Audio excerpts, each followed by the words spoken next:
Last year, I transitioned into full-time work as a producer and audio engineer, and I did it with average gear, no lucky breaks, no special connections, and not a single piece of analog outboard gear.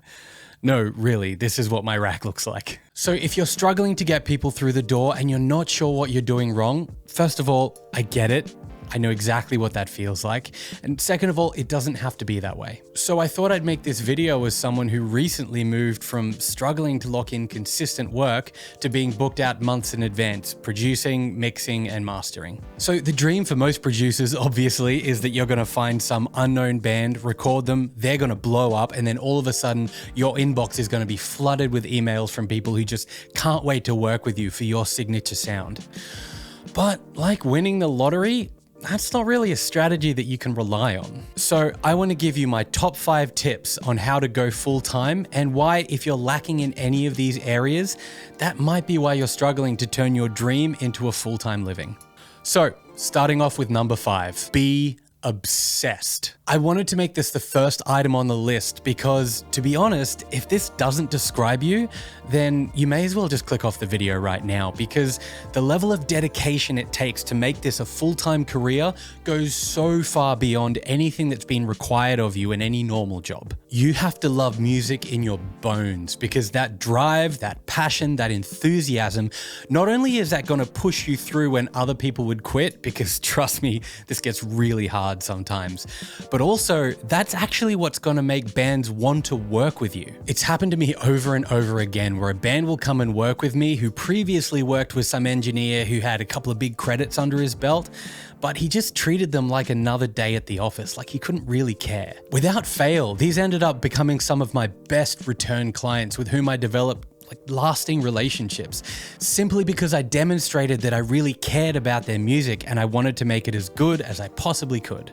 Remember, when an artist comes to work with you, they're trusting you with their music, and that's a little piece of their soul. And all they really want is someone who's going to give that the respect that it deserves and the same passion and enthusiasm that they feel. And just being real with you, if you are not obsessed with this job, then there's going to be days where you're going to find that really difficult and it's going to show. Number 4, your technical skills have to be up to standard. The barrier to entry to becoming a producer or audio engineer has never been lower, and that means that the sheer number of people out there doing this at a really high level has never been higher. And that means that if you want to be able to compete in that landscape, you have to be able to mix, master, or produce at a professional level. Where if a song that you worked on comes up in a Spotify playlist, it sounds like it belongs there amongst all the other tracks. Now, obviously, learning never really ends in this business. And if you're anything like me, that's one of the coolest and most attractive things about it, because as long as I never stop doing this, I'm never going to stop improving. And that's really cool. I'm not saying that you need to deliver a world-class product right from the very get-go. That's impossible. Nor am I saying that it's impossible to make any money before that point. My mixes really sucked for years, but I was still able to attract a small number of paying clients who helped me buy new plugins, a couple of nice mics, and keep improving on my skills. What I am saying is that if you want to do this full time, your work needs to reflect that level of professionalism. So work your ass off, devour everything you possibly can that makes you better at what you do. Luckily, there's some incredible resources online that can teach you everything you need to know, like mix with the masters or nail the mix, or even just good old YouTube. I'm guessing that the geek inside of you that loves tweaking compressor settings would have made that number 1 on the list, but it so isn't. Which brings me on to number 3. Now, I'm sure that I'm probably going to get a little bit of pushback from this one, but as far as I can see, this seems to get more and more true every single year, and that is, you need to pick a niche. Very, very few artists or bands are going to have a diverse enough sound that they're going to need a country song, a metal song, a jazz song, and a pop song all on the one album. Yeah. Prog fans, I see you, I am you, calm down. And in general terms, artists really want to work with someone who deeply understands the genre that they're part of. So for example, my niche is rock and metal, heavy music. And I've developed enough skills over the years that if a folk band came to me and wanted to record an album, I could probably do it and I could probably do a decent job. But I also know that 90% of the time, that band is much better suited going to the guy or girl that lives and breathes folk music so that they can work with someone who really understands how to get the best out of them in that context. So in my opinion, it's best to choose a niche that you love and get so good at that you become known as the go-to person in your area for that style. I'd say the one exception to this maybe is if you own like a full-blown recording studio, in which case you've got the benefit that people are coming to you less for your sound and more for the space and the microphones and the gear and everything, which, hey, if you've got that, kudos to you. But it's also pretty unlikely if you are that person if you're watching this video. Now, I want to add a quick caveat to this. If you have opportunities that arise outside of your genre, you should absolutely take those opportunities because they will force you to grow and adapt, and they will stretch your mind in all kinds of different ways, and they will make you a better producer. But you shouldn't expect to be able to make a name for yourself as a generalist because you're competing with specialists. Number 2, your creative skills matter as much or more than your technical skills.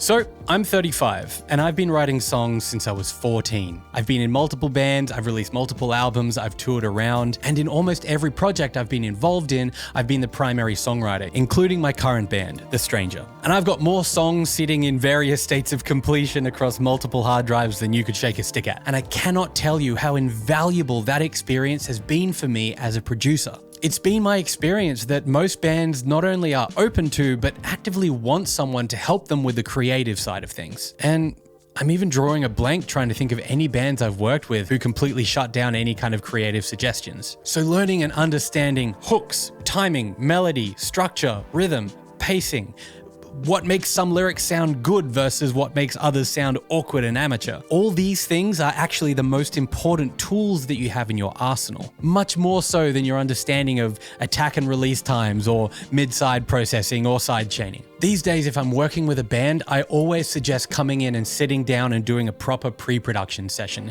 where we can really get into the nitty-gritty about the songs, talk about structure, all these kinds of things before we commit to the final product. It gives you a much better idea of what you're working with and gives you a much better game plan when the time actually comes to commit to final recordings. I still offer up any and all suggestions that come to me during the final recording process because you never know when inspiration is going to strike and you should probably say something.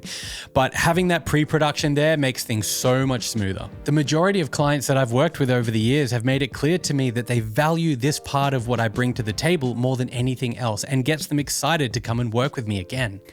Now it's time to tackle number 1, the single most important thing that if you don't have this and you can't get a handle on this, then I'm sorry to say, but you just will never succeed in this business. And that is your people skills. I remember years ago, I was listening to an interview with a well-known producer out of Nashville named Billy Decker. Now, he said something in that interview I will never forget. He said, people hire you for 2 reasons. 1, because they thought of you most recently, and 2, because they like you.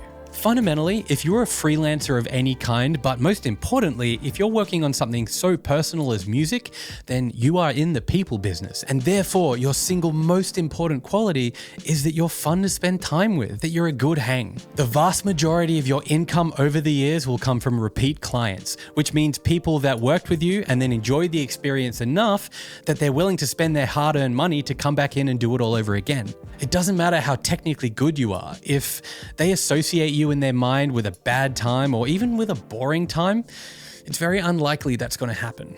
Even more importantly, before anyone ever steps into your studio in the first place, they have to develop some kind of relationship with you. And that means that from the very first interaction, they have to get a sense of, oh, this person's pretty cool. I could spend time with this person. I could trust this person with my music. First impressions are really hard to come back from at the best of times, and in business, forget about it. You need to spend all of your time that isn't working on music developing, building, nurturing relationships with people in your scene. You have to stay top of mind with people that you want to work with, or even people around the people that you want to work with. You have to be as humble and helpful and friendly as you can. The number one complaint I see from people is a lack of clients. They always say, I need more clients. Well, where do you think you find these clients? You find them out in the real world. Now, I'm naturally an introvert, and if you're anything like me, that can be really challenging at times when you'd love nothing more than to sit alone in your studio figuring out once and for all whether you like 30 or 20 millisecond attack time on a snare compressor. Luckily, once again, there are so many wonderful resources out there to help you get started if this is something that you struggle with.